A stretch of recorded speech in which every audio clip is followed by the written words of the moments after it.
সোনালী ব্যাংকে, সেটাতে এটা আমার সেভিংস অ্যাকাউন্ট, এটাতে ৯,৯৩০ টাকা আছে। আর আরেকটা হচ্ছে আমার স্যালারি অ্যাকাউন্ট, যেটা আমার গভর্নমেন্টে থাকা অবস্থায় স্যালারি সহ গভর্নমেন্টের আরও যেই টিএডিএ সহ যেই লেনদেন, সেটা এই অ্যাকাউন্টের মাধ্যমেই হতো। এই অ্যাকাউন্টে আমি একটু ডিটেলস বলে রাখি, আমি 16 মাস দায়িত্বে ছিলাম। 16 মাসের স্যালারি 1,65,000 করে গড়ে স্যালারি এবং ভাতা সহ এর আশেপাশে কম বেশি করেছিল।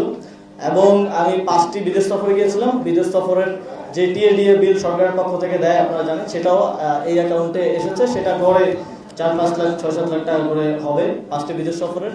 এর বাইরেও দেশের সরকার থেকে আরও বিভিন্ন খাতে বিভিন্ন যে ভাতা সব মিলিয়ে এই অ্যাকাউন্টে এখন আছে 9,78,626 টাকা। এবং এই অ্যাকাউন্টে মোট ট্রানজ্যাকশন, মোট ক্রেডিট হয়েছে আমার স্যালারি ট্যালারি সব কিছু মিলিয়ে, এবং সরকারের দায়িত্ব গ্রহণ করার আগেই 50,000 টাকার মতো ছিল। তারপরে সব মিলিয়ে ক্রেডিট হয়েছে মোট 85,81,000 টাকা, আর ডেবিট হয়েছে 76,03,000 টাকা। এখন আছে 9,78,000 টাকা।